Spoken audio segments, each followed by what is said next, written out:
This segment is brought to you by Asian International Hair Transplant Cosmetic Surgery Center. जी welcome back after the break. और जैसा कि आप सब जानते हैं आखिरी सेगमेंट में हमें ज्वाइन किया है इस वक्त डॉक्टर हनीफ सईद ने। अस्सलाम वालेकुम सर। वालेकुम अस्सलाम। गुड मॉर्निंग, कैसे हैं आप? अल्हम्दुलिल्लाह बिल्कुल ठीक ठाक। सर आज तो हम फैशन के हवाले से बहुत ज़्यादा बात कर रहे थे। माशाल्लाह आपकी अपनी फैशन भी बहुत ज़बरदस्त है, well fitted suit. Main fashion के बारे में थोड़ा बात करते हैं क्योंकि हमारी जो यहाँ पर डिज़ाइनर भी आई हुई थी तो ख़वातीन के हिसाब से बहुत बात हो रही थी कि पैसा बहुत खर्च होता है, कौन से कलर्स पहनने चाहिए। लेकिन मेन फैशन को थोड़ा सा अंडररेट करते हैं, हम इसके बारे में ना ज़्यादा बात करते हैं, ना इसको ज़्यादा अहमियत देते हैं। लेकिन कितना ज़रूरी है कि एक मर्द भी जो है फैशन करे और अच्छे से करे। नहीं, बहुत ज़रूरी भी है। मैं समझता हूँ आजकल के ज़माने में कि कलर्स तो मुझे समझ में नहीं आते। खैर हाँ, डेफिनेटली उनके कलर्स अलग होते हैं, उनका स्टाइल अलग होता है, लेकिन वो इतनी जल्दी मेरा ख्याल है कि चेंज ओवर नहीं करते जितना जल्दी ख़वातीन करती हैं। मसलन ख़वातीन अगर एक ड्रेस कोई एक ओकेजन पे या एक मरतबा पहन लें तो बहुत ही मुश्किल होता है कि वो उसको दोबारा जो है उसको रिपीट करें। जो अफोर्ड कर सकते हैं। लेकिन मर्दों में मैं समझता हूँ कि ऐसा नहीं होता। हमारे कुछ मखसूस किस्म के लिबास होते हैं, वो ठीक है कि एक अच्छा सूट जो है वो बहुत दफ़ा हम पहन सकते हैं उसको। बाज़ोकात हम टाई चेंज कर लेते हैं, बाज़ोकात शर्ट चेंज कर लेते हैं, उसको एक अलग लुक जो है तो वो दे देते हैं। लेकिन ख़वातीन के मुकाबले में कंपैरेटिवली हमारे लिबास पे पैसा भी कम खर्च आता है और हम उसको चेंज ओवर भी बहुत निस्बतन कम करते हैं। अच्छा, लेकिन ख़वातीन जो है वो क्वालिटी पे थोड़ा कॉम्प्रोमाइज़ कर लेती हैं, लेकिन सूट्स जो है मर्द ज़ात मैं तो सुना है कि दे आर वेरी लाइक किसा फिट हो, किस तरीके का कट हो। अब ये देखें ना कि अगर यही कलर है, यही सारी चीज़ है, लेकिन अगर ये प्रॉपर्ली फिटेड नहीं है और एक जो इसका स्टैंडर्ड है सिलाई का, अगर स्टिचेस का वो नहीं हुआ है तो डेफिनेटली यही अच्छा नहीं लगेगा, यही बुरा लगेगा। अच्छा, यही टाई है, यही कलर है, यही सारी चीज़ें, लेकिन अगर इसकी नॉट जो है वो एक प्रॉपर नहीं बनी हुई है, प्रॉपर प्लेस पे अगर नहीं रखी हुई है तो यही चीज़ बुरी लगेगी। अच्छा, अब ये टाइयों का जैसे फैशन है तो कभी ये चौड़ी हो जाती हैं, कभी थोड़ी दरमियानी हो जाती हैं, कभी पतली हो जाती हैं। तो अब मैं तो इतनी सारी लाइफ गुजार चुका हूँ तो मेरे पास चौड़ी वाली भी है, पतली वाली भी है। जैसे हम लोगों के पास होती है ना ये दुपट्टा वो दुपट्टा उनके पास स्टाइल्स होती है। तो जैसा वो आता है तो उसके हिसाब से मैं अपने आप को ड्रेसअप कर लेता हूँ। मैं खर्च ज़रूर करता हूँ कपड़ों पे, और या फैशन तो मैं नहीं कहूँगा क्योंकि मेरा यही एक ड्रेसअप होता है सुबह से लेकर रात तक। यही क्लिनिक का ड्रेसअप होता है, यही पार्टी गोइंग ड्रेसअप होता है। फैशन तो मैं नहीं कहूँगा, लेकिन यह है कि उसके हिसाब से मैं अपने कपड़ों का ख्याल रखता हूँ, उनके कलर कॉम्बिनेशन का, उनकी सफाई का, उनकी जो है तो आयरनिंग का, इन चीज़ों का मैं बहुत ज़्यादा ख्याल रखता हूँ। और मैं ख्याल है कि ये सबको रखना चाहिए। इससे आप जो है वो अच्छे महसूस होते हैं, अच्छे नज़र आते हैं, आपकी पर्सनैलिटी जो है। इसीलिए मर्द हज़रात के लिए इतना ज़्यादा ज़रूरी है कि वो फिजिकली भी अच्छे रहें। अगर आप शेप में रहें, वी कीप सेइंग, अगर आपके सर पे बाल हो थोड़े बहुत, अगर आप थिन रहें, आपकी स्किन अच्छी लगे तो वाकई में मेरे ख्याल से फिर जो है ये कपड़े भी आपको अच्छे लगते हैं।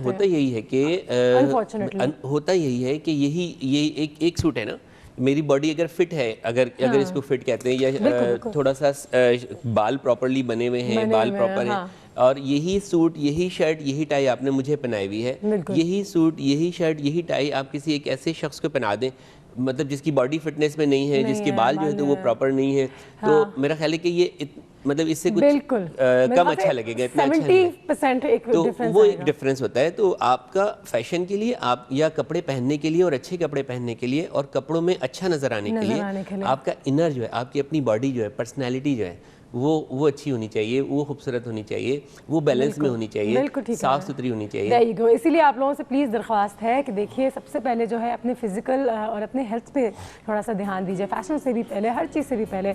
जैसे जैसे मैंने वेट लूज़ किया, अब जो मैं पहनती हूँ अच्छा लगता है ज़्यादा, तो it's important to keep your body in shape, अपने बाल अच्छे, अपनी स्किन अच्छी, तो वाकई में फिर बाकी सारी चीज़ें इंसान जो है फिर साफ़ सुथरे ही हो, बेशक कपड़े अच्छे हों, नीट क्लीन हो, तो आपको कुछ लाखों रुपए खर्च करने की ज़रूरत नहीं अच्छा लगने के लिए। एक कॉल है हमारे पास, एनी की कॉल है, जल्दी से कॉल लेते हैं। अस्सलाम वालेकुम।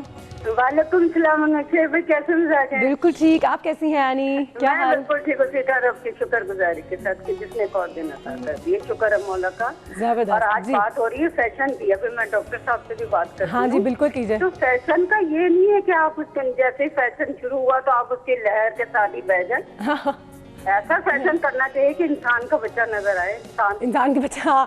जो हमारे यहाँ लड़के जो हमने बाल लंबे करके बालियां पहन लेते हैं। हाँ, मेरा ये है कि मैं ना, वैसे कहते हैं ना कि खाओ मन भाता, खाना जग बात है, लेकिन मैं जरा इसके उलट करती हूँ, मैं अपनी पसंद का ही खाती हूँ, अपनी पसंद का ही पहनती हूँ। जबरदस्त।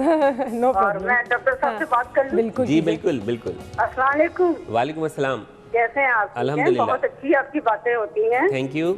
और मर्द को औरत को दोनों की हक है मेरा ख्याल है, फैशन। क्योंकि हर एक के अंदर एक मासूम इंसान होता है, खुश रखना बहुत जरूरी है, तभी ये खुशी का राज यही है। बिल्कुल बिल्कुल। अच्छा डॉक्टर साहब, मैं आपसे ये पूछना चाहूंगी, एक अभी आप कह रहे थे कि हम मर्द बस ज्यादा जो लेते उसमें ना मतलब ज्यादा खर्चा नहीं आता, तो अगर आप बुरा ना माने तो मैं आपको बताऊं कि आप लोग माशाल्लाह एक अगर लेते हो ना तो उसमें हमारे कई चीजें। मर्द हजरात के जूते जो है ना वो 12,000 रुपए के होते हैं। एक और ये कि आप अक्सर बालों की बात करते हैं, तो मेरे जहन ये तरफ है कि हमारे जो मर्द हजरात होते हैं अक्सर दाढ़ी रखते हैं, इनकी भी क्या क्या प्रॉब्लम होती है? जबरदस्त। और ये भी बताइए कैसे अंदाज की किस तरह की रखनी चाहिए? ठीक है, क्या इस बारे में क्या किस तरीके की दाढ़ी किस तरीके की रखनी चाहिए? हाँ, और इनकी क्या क्या प्रॉब्लम हो सकती है? ठीक है, बहुत शुक्रिया, थैंक यू आपकी कॉल का। ये अच्छा सवाल है सर कि आपकी बियर्ड, आपकी जो फेशियल हेयर होता है वो और आपके सर के बाल अलग होते हैं। बड़ा खूबसूरत गुफ्तगू की उन्होंने। हाँ बिल्कुल, अच्छी बात की, मजे की बात करती है। पहली दफ़ा मैं समझता हूँ काफ़ी अरसे से, जब से भी मैं प्रोग्राम कर रहा हूँ, पहली दफ़ा किसी ने इस तरफ इशारा किया है कि जो बियर्ड है या बियर्ड के जो बाल हैं उनकी भी जो है तो वो क्या क्या प्रॉब्लम हो सकती है। यूजुअली हम डिस्कस कर लेते हैं लेकिन कभी किसी ने पूछा नहीं। हाँ। तो एक तो ये होता है कि अगर उनकी सफाई का सुथराई का ख्याल ना रखा जाए, और जहाँ पर ये लोग ख़त बनाते हैं, जो हमारी शरई दाढ़ी है उसमें जब ख़त बनाते हैं तो वो हम बार बार यहाँ जाम के पास बनवाते हैं, तो अगर वो उसमें उसका जो उस्तरा है उससे अगर वो साफ़ ना हो और वो उसको चेंज ना करे तो अक्सर जो है फंगस की शिकायत हो जाती है। फंगस जो है वो डेवलप हो जाता है और उसमें इचिंग हो जाती है, एक प्रॉब्लम हो गया। दूसरा प्रॉब्लम ये हो गया कि जो लोग अपनी दाढ़ी को कलर देते हैं, रंग देते हैं, डाई लगाते हैं, तो उनमें बहुत सारे लोगों को कलर से एलर्जी होती है। हाँ। जो उसके अंदर अमोनिया होता है वो उससे उनकी स्किन सेंसिटिव होती है, तो कॉन्टैक्ट डर्मेटाइटिस का एक प्रॉब्लम है जो उनको डेवलप हो जाता है। और अक्सर जब भी वो कलर करते हैं तो दाढ़ी के अंदर का हिस्सा, गर्दन का और फेस के ऊपर का हिस्सा और कानों का हिस्सा वहाँ पर खारिश शुरू हो जाती है, छाले से पड़ जाते हैं और उनमें से पानी निकलने लगता है। तीसरा प्रॉब्लम ये होता है कि बाज़ औक़ात एक बीमारी होती है जिसको हम अक्सर कहते हैं कि बिल्कुल पैची हेयर लॉस हो जाता है, एलोपेशिया एरिएटा उसको कहते हैं। तो वो एक बीमारी होती है, वो दाढ़ी के अंदर जो है तो वो हो सकती है।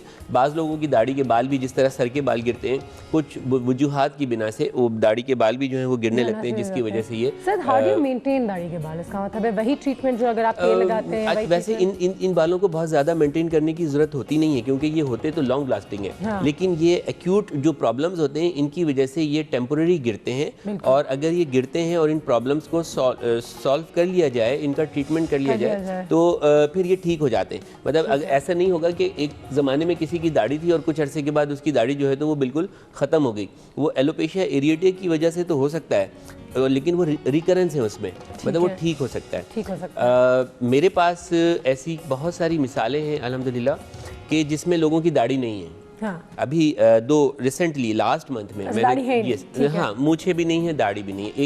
एक यंग बॉय है, दुबई से डॉक्टर है, और वो मेरे पास आया और उसको डॉक्टर है। उसको लोग टीज करते थे क्योंकि उसकी मूछें और दाढ़ी की तरफ बाल नहीं थे, तो बहुत ही डिप्रेशन में वो आया। कहाँ लोगों को लोग टीज करते थे? अब ये पूरी दाढ़ी बैक वक्त टाइम भी उसके पास कम था, तो ये तो बहुत देर का 3 दिन का काम था कम से कम कि उसकी पूरी बियर्ड बनाई जाए। तो फिर हमने एक दिन में उसकी मुस्टाश और ये जो फ्रेंच स्टाइल की जो दाढ़ी होती है, इतने हिस्से में हमने उसके बाल लगाए। It's a very successful result और बहुत ही खूबसूरत, और उसका जो कॉम्प्लेक्स था सिर्फ इतना सा काम करने से ठीक हो गया। इसी तरह एक यूएसए से एक साहब थे। एक और कॉल है, जी बिल्कुल, वो कब से होल्ड करिए, फिर उसके बाद आपके एग्जांपल पे वापस आएंगे। आफ्ताब सैयद, अस्सलाम वालेकुम। ओहो, लाइन ड्रॉप हो गई है। ये भी एक कॉम्प्लेक्स है, मतलब आपने कहा ना कि दाढ़ी की क्या प्रॉब्लम है, तो दाढ़ी का एक प्रॉब्लम ये भी है कि वो है ही नहीं सिरे से, बहुत सारे लोगों में, वो बहुत सारे मर्दों में। मैं अभी रिसेंटली की 2 एग्जांपल्स 3 एग्जांपल्स दे रहा हूँ। माशाल्लाह इतना फेशियल हेयर होता है कि उनको पता नहीं होता कि वो क्या बिल्कुल करें। एक और साहब, उनकी भी दाढ़ी नहीं थी और वो हज से आए और उसके बाद उनको ख्वाहिश हुई, या बहुत कम थी, तो उनको ख्वाहिश हुई कि वो पूरी शरई दाढ़ी रखें, और फिर उन्होंने चाहा कि वो उसको बनवाएं, लेकिन कुछ उज़्र की बिना पे वो नहीं बनवा सके। तो दाढ़ी के भी इस तरह की प्रॉब्लम है जिस तरह के सर के बालों के प्रॉब्लम होते हैं। और बहुत अच्छे सवालात आपने किए, और मर्दों के फैशन के हवाले से भी आपने जो है वो बहुत खूबसूरत जो है तो 2-3 उनका एक सूट या एक जूता जो होता है, इसको मैं कहता हूँ जुमले कसे, हाँ। तो बिल्कुल ठीक ऐसा कह होता रहे हैं। है, बिल्कुल ऐसा होता है। लेकिन बहरहाल मेरा एक्सपीरियंस ये है कि ख़वातीन का खर्चा जो है तो वो ज़्यादा होता है फैशन पे, फैशन पे, कपड़ों पे, शूज़ पे। सर आप पर्सनली अपनी वाइफ को टोकते हैं अगर वो बहुत ज़्यादा फैशन कर रहे हैं या बहुत ज़्यादा पैसे खर्च करते हैं फैशन पे? निश्चय नहीं, मैं बिल्कुल भी नहीं टोकता, बल्कि वो प्रॉब्लम ये है कि वो फैशन करती ही नहीं बहुत ज़्यादा ना, वो बहुत ही सादा सिंपल है। हाँ, अच्छे कपड़े पहनती है, डेफिनेटली अच्छे कपड़े पहनती है, लेकिन क्योंकि वो हिजाब लेती है तो इसलिए वो बहुत ज़्यादा फैशन नहीं करती, बहुत ज़्यादा ब्यूटी पार्लर नहीं जाती। तो हिजाब और ये बाया भी माशाल्लाह फैशन तो है, एग्जैक्टली वो अपनी जगह पर है। लेकिन ये कि मैं कभी भी मतलब मुझे नहीं याद कि कभी मैंने उसको टोका हो, बल्कि मैं वो मुझे कहती है कि आप और ज़्यादा मतलब ब्रांडेड और ज़्यादा सूट बनाया करें, ज़्यादा कपड़े पहना करें, ज़्यादा ड्रेसअप जो है तो वो चेंज जल्दी जल्दी किया करें। मैं इसमें थोड़ा सा मतलब बैलेंस रखता हूँ, लेकिन वाइफ के और बेटियों के मामले में मैं काफ़ी लिबरल हूँ अल्हम्दुलिल्लाह, और मैं उनको काफ़ी, लेकिन ऐसा नहीं कि वो बिल्कुल आउट ऑफ वो बैलेंस, ऐसा बिल्कुल भी नहीं है वो, क्योंकि जब खुद ही वो लोग बैलेंस रखते हैं तो मुझे अल्हम्दुलिल्लाह कहने की जरूरत नहीं है। नवाब शाह से कॉल आ गई है, आफ्ताब से ये दोबारा से लाइन पे हैं। अस्सलाम वालेकुम। ओहो, ये तो क्या हो रहा है? सारी कॉल ड्रॉप हुई चली आ रही है। चलिए हम बता देते हैं कि ज्यादातर कॉल्स जो है तो या तो हेयर ट्रांसप्लांट के हवाले से आ रही होंगी या अपने वजन को कम करने के हवाले से आ रही होंगी। तो इस मौसम में तो खाया हर कुछ जाता है, हर कुछ जा रहा है। एक कुछ ऐसे क्विक टिप्स हो जिसकी वजह से हम वेट ना गेन करें या लूज कर लें?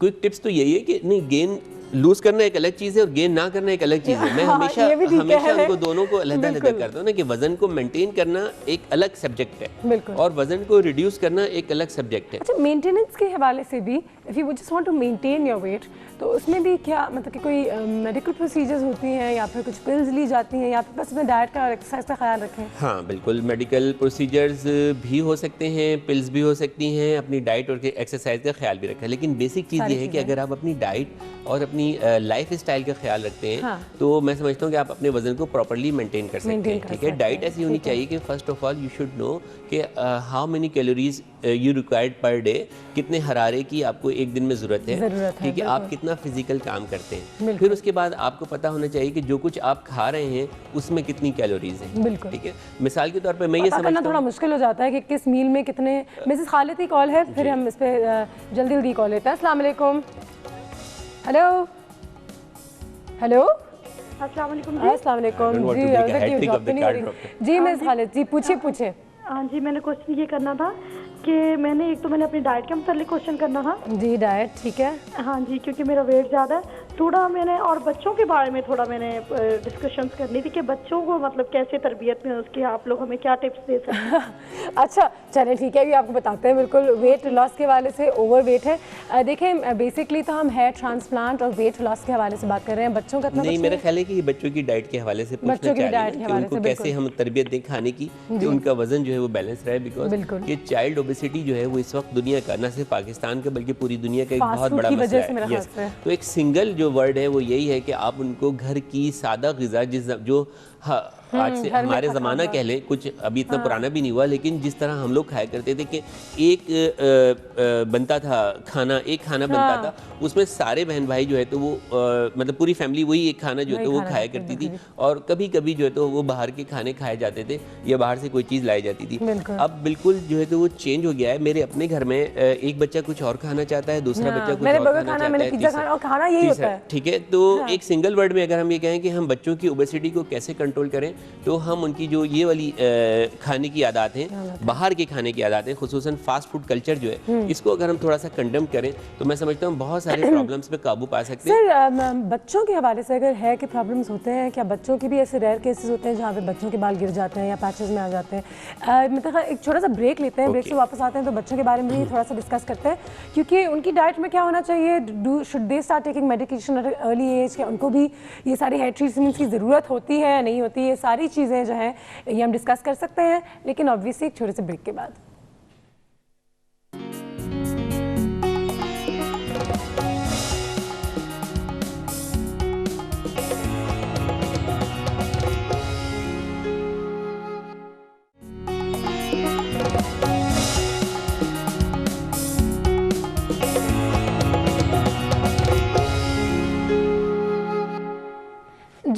Welcome back after the break. आप देख रहे हैं सुबह के 10 और डॉक्टर हनीस सईद हमारे साथ यहाँ पे मौजूद हैं। ब्रेक पे जाने से पहले बच्चों के हवाले से थोड़ी सी बात हो रही थी, थोड़ा सा बात करते हैं, फिर उसके बाद आ जाते हैं to the bigger things. Sir, बच्चों का कोई प्रॉब्लम ऐसा होता है हेयर फॉल के हवाले से, ओबेसिटी के हवाले से तो होता भी है, और उनकी कोई ट्रीटमेंट्स होती हैं आप ही के क्लिनिक पे? बिल्कुल, बच्चों के हवाले से भी प्रॉब्लम्स होते हैं, ख़ास तौर पे जब ये प्यूबर्टी की एज पे जा रहे होते हैं 12, 14, 16 साल की उम्र में, तो उस वक्त उनके बालों में थोड़ी सी तब्दीलियाँ आती हैं because of their hormonal changes. तो बहुत तेज़ी से बाज़ औक़ात लड़कियों के बाल या लड़कों के बाल जो हैं वो शेड होते हैं उस वक्त, और यही वो पीरियड होता है कि जिसमें बाज़ औक़ात वो उन तब्दीलियों को मेंटली एक्सेप्ट भी नहीं कर सकते, क्योंकि हमारे यहाँ उन चीज़ों के हवाले से एक एजुकेशन सिस्टम नहीं है। तो अभी कुछ अच्छे स्कूल्स में बहुत ही डिसेंट किस्म की क्लासेस होती हैं जो इस एज की तब्दीलियों के हवाले से उनको ब्रीफिंग्स देते हैं बच्चों को। तो एक अच्छी प्रैक्टिस है ये, जो कि होनी चाहिए, बजाय इसके कि वो कोई उनको गलत ब्रीफिंग कहीं से मिले। इस उम्र में उनको एक प्रॉपर और सही ब्रीफिंग की बड़ी ज़रूरत होती है। तो अगर पेरेंट्स कर सकते हैं वो काउंसलिंग्स, तो वो बहुत अच्छी बात है, और अगर स्कूलों में हो सकती है तो वो बहुत अच्छी बात है। तो वो जब वो इस स्ट्रेस में जाते हैं तो उनको एक शॉक लॉस क्रिएट होता है, उस वक्त वो काफ़ी तेज़ी से बाल लूज़ करते हैं। तो जब वो हमारे पास आते हैं और हम उनकी हिस्ट्री लेते हैं तो हमें अंदाज़ा होता है कि ये अंदर ही अंदर इनके अंदर कुछ स्ट्रेस एक मौजूद है जिसकी वजह से ये इनको लॉस हो रहा है। आपसे ये कॉल फिर आई है दोबारा से, दिलजीत से जल्दी से बात करते हैं। अस्सलाम वालेकुम। वालेकुम अस्सलाम जी, क्या हाल है आपका? बिल्कुल ठीक, आप बताइए। हाँ, मुझे डॉक्टर साहब से कुछ पूछना है। बिल्कुल पूछिए। वो आपने नेक्स्ट प्रोग्राम में बताया था ना कि 6 महीने में कोई कैप्सूल खाने जिससे कलर फेयर हो जाता है। ठीक है, उनका नाम मुझे याद नहीं आ, तो अच्छा, कलर फेयर, उसका नाम है gluta C. Gluta C, gluta सी सी ग्लूटा सी। ये कैप्सूल्स होते हैं, एक डब्बे में 60 कैप्सूल्स होते हैं। 6000 रुपीज़ इसकी कॉस्ट होती है। एक डब्बा 1 महीने जो है वो एक बॉक्स जिसको कहते हैं वो 1 महीने चल रहा होता है, और अगर आप 3 से 6 महीने के दरमियान वो इस्तेमाल करें तो आपके कॉम्प्लेक्शन के ऊपर काफ़ी पॉजिटिव इफेक्ट्स होते हैं और आपका कॉम्प्लेक्शन बहुत लाइट होता है। ये ग्लूटाथायोन का सबसे बेस्ट ब्रांड है और काफ़ी अवेलेबल है। अगर आपको मिलता है तो बहुत अच्छी बात है, अगर ना मिले तो जो मेरा नंबर है अभी स्क्रीन पर भी होगा, या जो सेंटर का नंबर है तो वो आप उस पर कॉल कर लें। तो हमारे यहाँ सिस्टम है, वो आपको बजरिया TCS या पार्सल जो है तो वो आपको आपके घर पे जो है तो वो ड्रॉप करा सकते हैं। मेरा ख्याल है कि शायद ये कराची से है भी नहीं बेबी, तो नवाबशाह से है। तो डेफिनेटली आप जो है तो कॉल करके ऑर्डर करवा लें और उसको घर पे डिलीवर करा लें और खाएं, उसके बहुत अच्छे रिजल्ट्स हैं। ठीक है, बहुत शुक्रिया। Gluta C. Gluta C, excuse me जी, मुझे पूछना है, ग्लूटा सी या gluta B? C for cat. Hello जी, ठीक है, please see for call.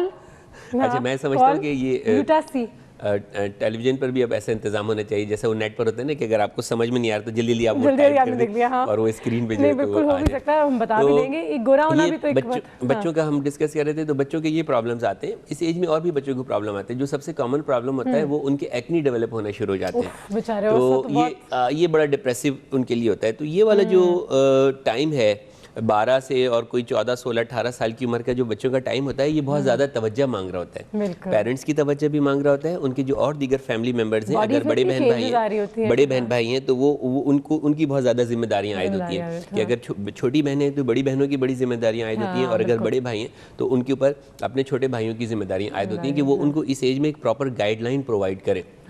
Acne के हवाले से अब तो अल्हम्दुलिल्लाह बोल बोल के कह के लोग इतने अवेयर हो गए हैं कि अब उसको एक बाकायदा डिजीज़ समझते हैं और डॉक्टर के पास या स्किन स्पेशलिस्ट के पास लेकर आते हैं। वरना अगर मैं इसी बात को 8-10 साल पीछे ले जाऊं तो मैं ये समझता था कि लोग उसका ट्रीटमेंट नहीं कराते थे। ये कहते थे कि ये एक एज रिलेटेड जो है तो वो प्रॉब्लम है, जैसे जैसे आपकी उम्र आगे बढ़ेगी ये ख़त्म हो जाएगा, ठीक हो जाएगा।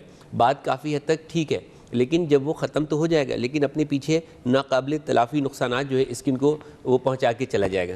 इंटरनेशनल क्राइम के बारे में थोड़ी सी बात करनी है। सो सॉरी सर, मैं आपकी बात यहाँ पे काट रही हूँ। कॉल आ गई जल्दी से, तो ये भी ले लेते हैं। मिसेस खालिद की कॉल है पिंडी से। अस्सलाम वालेकुम। अस्सलाम वालेकुम, क्या हाल है? बस बिल्कुल ठीक, आप बताइए क्या हाल? यार आपको program is very nice. Thank you very much, बहुत शुक्रिया बहुत शुक्रिया। डॉक्टर से एक क्वेश्चन करना था बिल्कुल कीजिए। कि मेरी सिस्टर है, उनके बाल बहुत थिन है, बहुत बहुत थिन है और ग्रो भी नहीं करते। हालांकि उनकी डाइट बहुत अच्छी है, लाइफस्टाइल बहुत अच्छा है, हाइजीनिकली भी कोई ऐसा इशू नहीं है, is very nice. But problem is कि उसके बाल एक तो ग्रो नहीं करते एंड सेकंड बहुत थिन है। डॉक्टर से कहें कोई ऐसा सप्लीमेंट या समथिंग हेल्प कर दें प्लीज। बिल्कुल ठीक है, बहुत शुक्रिया आपने कॉल किया। खालिद, इसमें थिनिंग हेयर के लिए जो आजकल लेटेस्ट ट्रीटमेंट है वो मीजोथेरेपी होती है, यानी कि वो आपको देखना नहीं पड़ेगा एक हद तक। हाँ बिल्कुल, वही मैं बता रहा हूँ कि मीजोथेरेपी होती है और वो क्लिनिक्स में ही होती है। पिंडी में भी मेरा ख्याल है कि कुछ लोग कर रहे होंगे और हमारे यहाँ तो होती है, इस्लामाबाद में होती है, लाहौर में होती है। तो मीज़ोथेरेपी अगर आप किसी अच्छे स्किन स्पेशलिस्ट से मशवरा करके और उनको कहें कि क्या मीज़ोथेरेपी उनके लिए ज़रूरी है, तो उन बालों में ही इंजेक्शन लगेंगे और उससे हल्के हल्के उनके बाल जो है तो वो मोटे होना शुरू हो जाएंगे। बाल का जो डायमीटर है, बेसिकली इनका प्रॉब्लम ये है कि उनका जो बाल का डायमीटर है वो मतलब कम है, यानी कि अगर एक ये डायमीटर है और एक ये डायमीटर है, वो पतला डायमीटर है, तो वो ज़रूर करवाएं। और सप्लीमेंट्स तो बहुत सारे हैं, अगर आप प्रोग्राम के बाद कॉल करें तो मैं आपको और ज़्यादा इंडिविजुअल बेसिस पे जो है इसको गाइड कर सकता हूँ कि और आपने क्या करना है। ठीक, ये काबिल इलाज मैं समझता हूँ कि मर्ज़ है, ये ठीक हो जाएगा। अगर आप इसको ट्रीटमेंट कराते हैं तो ये ठीक हो जाएगा। वाह, ठीक है, देयर यू गो। और सर अगर मेरे बाल भी जैसे अगर थिन है तो मीज़ोथेरेपी आप रेकमेंड कर सकते हैं? बिल्कुल कर सकते हैं। अगर थिन है, ये बाल आपके गिर रहे हैं तो उनमें आपको लाइफ ज़्यादा महसूस नहीं हो रही, ड्राई और डैमेज हो रहे हैं, रफ फील हो रहे हैं। कितनी दफ़ा आपको मीज़ोथेरेपी कराना होता है? यूजुअली हम 6 से 8 सेशन रिकमेंड करते हैं 15 डेज़ के गैप से। और अगर कुछ लोगों के पास जैसे बाहर जा रहे होते हैं, उनके पास टाइम कम होता है, तो हम इसको वीकली बेसिस पे भी कर सकते हैं। It's a quite safe treatment और मेरी कोशिश होगी कि मैं किसी दिन जो है वो यहाँ एक परफॉर्म करूँ मीज़ोथेरेपी का प्रोसीजर। तो और ये खवातीन के लिए मेरे ख्याल से मर्द भी कर सकते हैं और खवातीन, मोस्टली खवातीन के लिए जो है तो वो बेहतर होता है। एक मीज़ोथेरेपी होती है और एक PRP ट्रीटमेंट होता है। तो PRP ट्रीटमेंट के भी बहुत अच्छे रिजल्ट्स हैं, वो भी टेक्निक मीज़ोथेरेपी होती है, लेकिन वो आपके ब्लड का जो सीरम होता है उससे परफॉर्म किया जाता है। तो ये बड़े साइंटिफिक बेस्ड ट्रीटमेंट हैं, बड़े लेटेस्ट रिसर्च बेस्ड ट्रीटमेंट हैं और ये बड़े अवेलेबल हैं हमारे मुल्क में। बहुत अच्छे डॉक्टर्स, बहुत सारे डॉक्टर्स इनको परफॉर्म कर रहे हैं। मैं समझता हूँ कि आपको इन्हें अवेल करना चाहिए और इनसे इनके बेनिफिट्स, नॉलेज तो हम लोगों को तो अवेल करें, पता चले कि अच्छा मीज़ोथेरेपी और ये सारी चीज़ें जो है ये भी पाकिस्तान में होती हैं। सर इंटरनेशनल क्लाइंट्स पर आते हैं, माशाल्लाह you know you getting a lot of clients from abroad as well. इसके बारे में अगर थोड़ा सा बात करें एंड उनकी क्या प्रॉब्लम्स होती हैं इन पर्टिकुलर? अल्हम्दुलिल्लाह अभी डे बिफोर यस्टरडे, परसों, सॉरी कॉल है किसकी? इमरान खान की कॉल है लाड़काना से। अस्सलाम वालेकुम। हेलो अस्सलाम वालेकुम जी। अस्सलाम वालेकुम इमरान साहब, क्या हाल है? अल्लाह की मेहरबानी है, आप सुनाएं। बस बिल्कुल ठीक जी सर, पूछिए सवाल। डॉक्टर साहब से पूछना था कि मेरे बाल जो है ना वो वाइट होते जा रहे हैं धीरे धीरे से, तो क्या करना चाहिए? ठीक है, बिल्कुल। आपकी उम्र कितनी है इमरान? कितनी है? 24। ओह 24 तो बहुत फैमिली हिस्ट्री है, घर में और भी लोगों के बाल वाइट हैं? हाँ, मेरे भाई के भी धीरे धीरे से हो रहे हैं। ठीक है, अच्छा ठीक है, बहुत शुक्रिया, थैंक यू सर। और कोई सवाल? नहीं, ठीक है। ये तो जो ग्रे हेयर का प्रॉब्लम है ये तो हेरिडिटी है, इनकी जीन्स में है और इनको खानदानी है, मोरूसी है। तो बहुत सारे ट्रीटमेंट हैं जिनकी वजह से इनको थोड़ा सा डिले तो किया जा सकता है, लेकिन मैं कोई गारंटीड कोई चीज़ ऐसी नहीं कह सकता कि जिससे ये नहीं रुक सकते हैं, काफ़ी हद तक रुक सकते हैं। तो आप भी रब्ता कर लें तो हम आपको बताएं। एक प्रोडक्ट है ग्रे इनहिबिटर, मैं अक्सर बता चुका हूँ, ग्रे इनहिबिटर। ये भी कैप्सूल्स होते हैं, सप्लीमेंट होता है, 60 कैप्सूल का बॉक्स होता है, अवेलेबल है हमारे पास। और अगर ये आप इस्तेमाल करते रहें तो इनहिबिट हो जाएंगे, यानी कि मजीद गिरे होना जो है वो डिले हो जाएंगे या रुक जाएंगे या प्रोसेस स्लो हो जाएगा। ये आप कर सकते हैं, ये आप हमसे मंगवा सकते हैं, ले सकते हैं, आके मिल सकते हैं। सर ऑनलाइन कहीं से हम देख सकते हैं? बिल्कुल, आप ये गूगल पे सर्च कर सकते हैं, गूगल पे सर्च कर लें या सर का जो नंबर है आपकी स्क्रीन पे जो है आपके आगे आपको नजर आता होगा। मेरी वेबसाइट पे उस पे फेसबुक पे मेरी पे जो है तो उस पे सर्च कर लें, गूगल पे सर्च कर लें।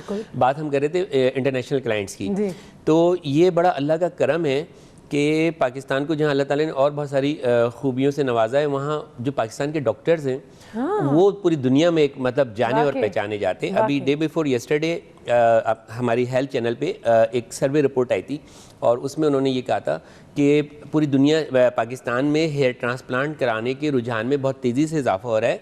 और ना सिर्फ ये कि पाकिस्तान के लोग बहुत ज़्यादा हेयर ट्रांसप्लांट कराने की तरफ तवज्जो कर रहे हैं और करवा रहे हैं, बल्कि पूरी दुनिया से लोग पाकिस्तान में आके हेयर ट्रांसप्लांट कराने को तरजीह देते हैं। अफोर्डेबल भी यहाँ ज़्यादा है, अफोर्डेबल। तो उस पर कमेंट्स करने के लिए जो है वो उन्होंने मुझे लाइव लिया था और फिर मैंने उस पर यही बात बताई कि उसकी 2 रीज़न हैं। एक तो यह है कि हमारा काम जो है वो बहुत ज़्यादा मयारी है, उसको आप कहीं भी अमेरिका, यूरोप, कहीं भी आप उसको जो है तो वो कंपेयर कर सकते हैं, चैलेंज कर सकते हैं। पड़ोसी ममालिक में तो कहीं भी काम नहीं होता, सिर्फ पड़ोसी मुल्क में होता है हेयर ट्रांसप्लांट।